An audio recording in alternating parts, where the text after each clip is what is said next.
الحمد لله الذي شرفنا بحفلة الميلاد، والصلاة والسلام على سيدنا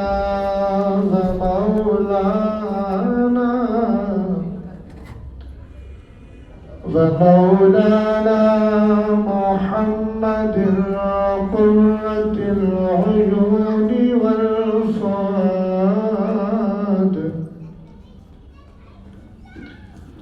وعلى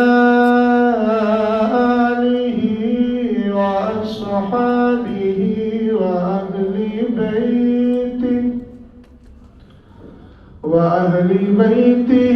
وعلماء ملته وحملة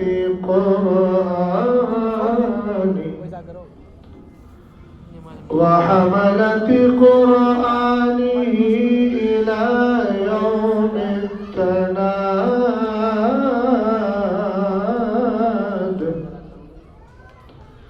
أما بعد فأعوذ بالله من الشيطان الرجيم. بسم الله الرحمن الرحيم.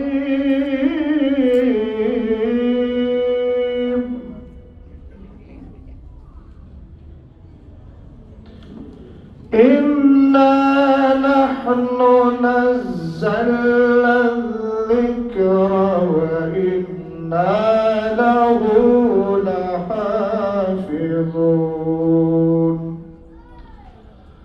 صدق الله العظيم.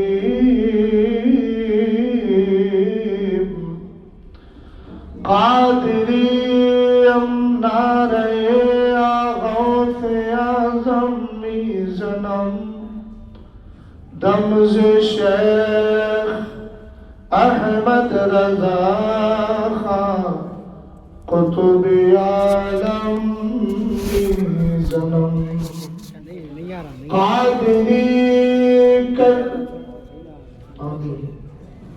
قادری رکھ قادریوں میں اٹھا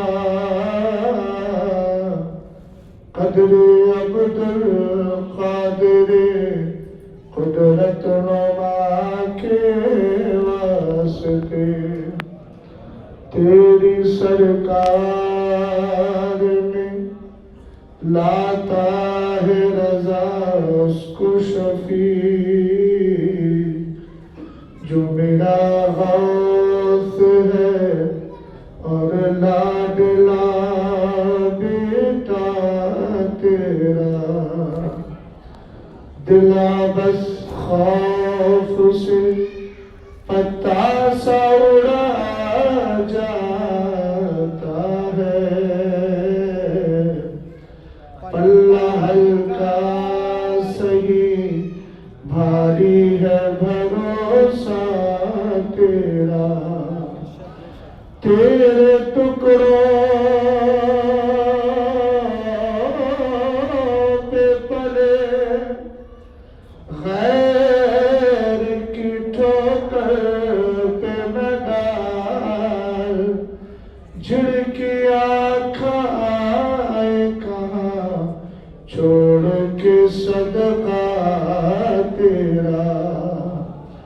تیرے قدموں میں جو ہے غیر کا منہ کیا دیکھے.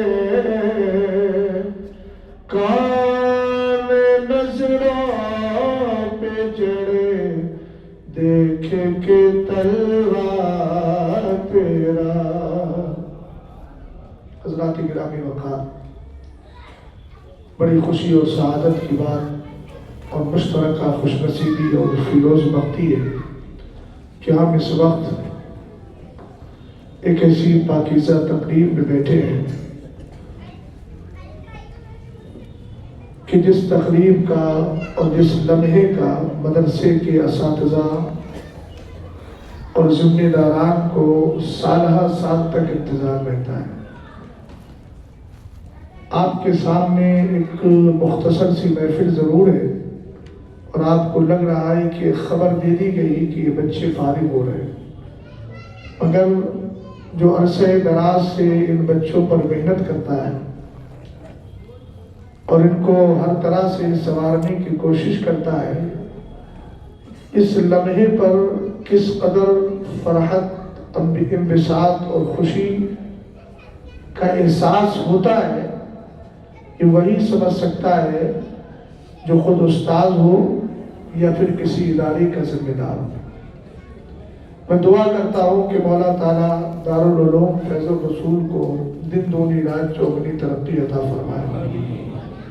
مجھے احباب کا حکم ہوا ہے کہ عظمت قرآن پر اور جو موقع ہے دستار بندی کا، اس کے متعلق کچھ گفتگو کرنا ہے، اور ساتھ ہی سیدی سندی ذخری لیومی وقدی سرکار سیدنا خواجہ معین الدین چشتی اجمیری رضی اللہ تعالیٰ عنہ کی خدمات پر بھی کچھ روشنی ڈالنا ہے، اور اسی بیچ میں ایک دو اور ذیلی عنوان بھی آ گئے ہیں۔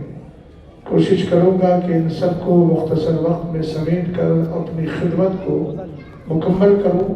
اللہ تعالیٰ میری اور آپ کی حاضری اپنی بارگاہ میں قبول فرمائے۔ اب آئیے ذرا اسی جیتے جاگتے ماحول میں محبت کے ساتھ، ادب و احترام کے ساتھ بارگاہ مصطفیٰ کریم اور بارگاہ آل مصطفیٰ میں وہی درود پڑھ لیں جو آپ نماز میں پڑھتے ہیں۔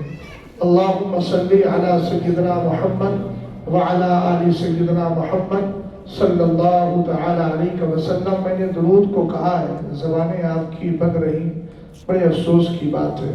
سب لوگوں کی آواز بلند ہونا چاہیے، اور ہمارے یہاں تو ذکر بالجہر کو بڑی قدر کی نگاہ سے دیکھا جاتا ہے اور دیکھنا بھی چاہیے۔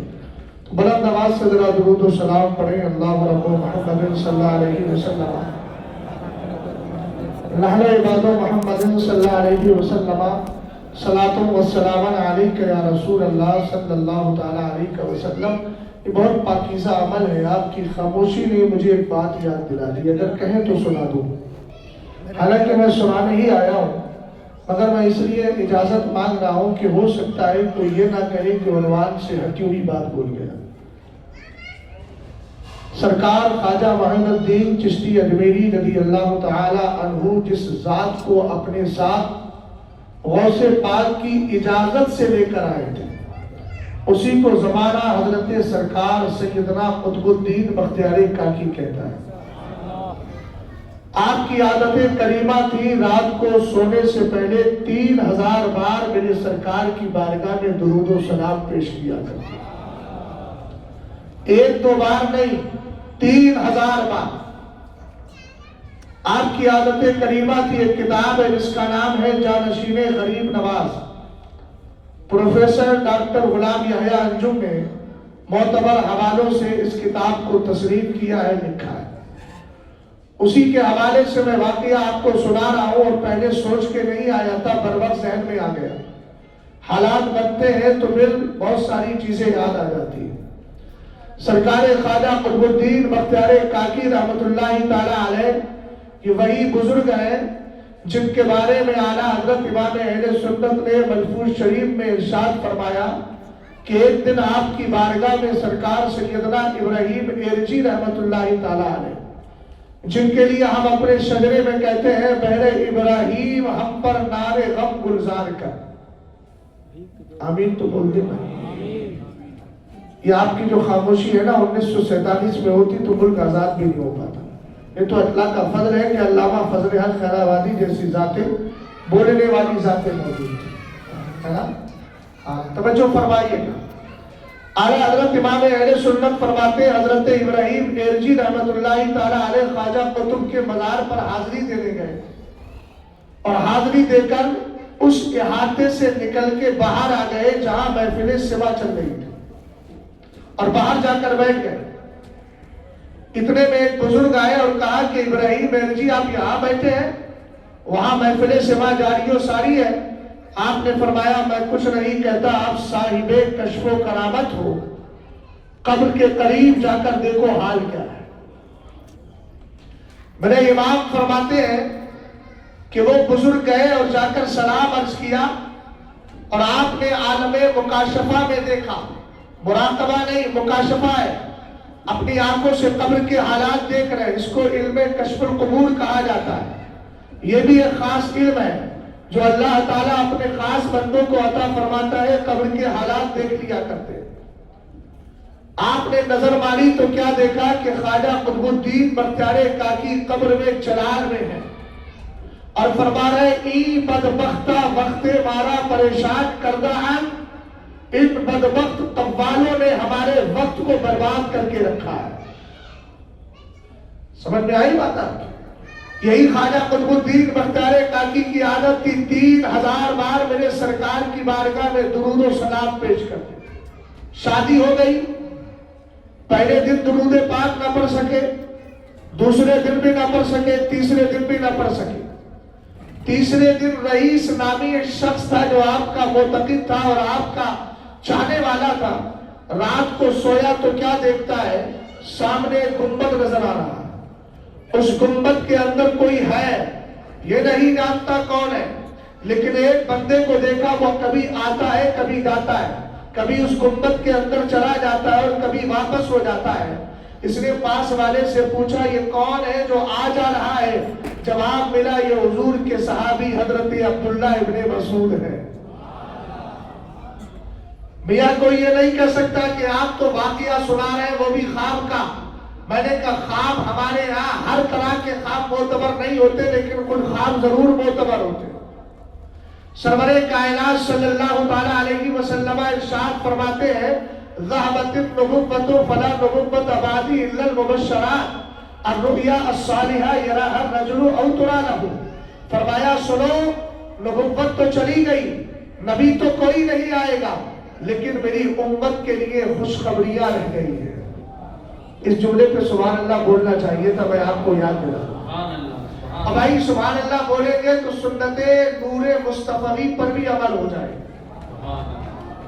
اللہ تعالیٰ نے جب سرکار کے نور کو پیدا کیا، امام بخاری کے دادا استاد حضرت سرکار سیدنا شاہ عبد الرزاق کی کتاب ہے جس کا نام ہے مصنفہ عبد الرزاق، اور فرماتے حضور علیہ السلام کے نور کو جب اللہ نے پیدا کیا اور درخت یقین پر رکھا تو میرے سرکار کا نور ایک دن نہیں 70,000 سال تک اللہ کی تسبیح پڑھتا رہا. محبت سے بولو. حدیث کے الفاظ ہے کانا ذالک النور یسبح وتسبح الملائکۃ بتسبیحہ. حضور کا نور اللہ کی تسبیح کر رہا تھا اور سرکار علیہ السلام کے نور کی تسبیح کو دیکھ کر فرشتے بھی تسبیح پڑھ رہے تھے. بات سمجھ گئے؟ اب اس کو ذہن میں رکھیں، سنت نور مصطفی پر عمل ہوگا اور فرشتوں کی سنت پر بھی عمل ہو جائے گا. غور فرمائیے گا، حضرت سرکار خواجہ قطب الدین بختیار کاکی کے مرید نے پوچھا یہ کون ہے؟ کہا یہ صحابی رسول حضرت عبداللہ ابن مسعود، یہ اندر جا رہے ہیں آ رہے ہیں، آپ کے مقصد کیا ہے؟ فرمایا اس گنبد کے نیچے مدینے کے تاجدار تشریف فرما ہے. سرکار نے کہا تھا نا کہ نبوت تو چلی گئی، نبی تو کوئی نہیں آئے گا، لیکن تمہارے لیے خوشخبریاں رہ گئی ہیں، گڈ نیوز رہ گئی ہے، مستعد جافزہ رہ گئے ہیں. اے میرے آقا یہ خوشخبریاں کیا ہے؟ فرمایا یہ سچے خواب ہے جو انسان اپنے لیے دیکھتا ہے یا کبھی دوسرا اس کے لیے دیکھ لیا کرتا ہے. آج خواجہ قطب الدین بختیار کاکی کے لیے ان کا مرید و معتقد دیکھ رہا ہے، نام رئیس ہے، رات کو سویا سامنے دیکھا عبداللہ ابن مسعود ہے، پوچھا اس کے اندر کون ہے؟ کہا مدینے کے تاجدار ہے. آخر آنے جانے کا مقصد کیا ہے؟ کہا مقصد یہ ہے کہ ان سے یہ اجازت لینے جا رہے ہیں سرور کائنات سے. حضور اجازت دے رہے ہیں تو ملاقات کا شرف حاصل ہو رہا ہے. کہا میرے لیے بھی اجازت مانگ لی جائے. رئیس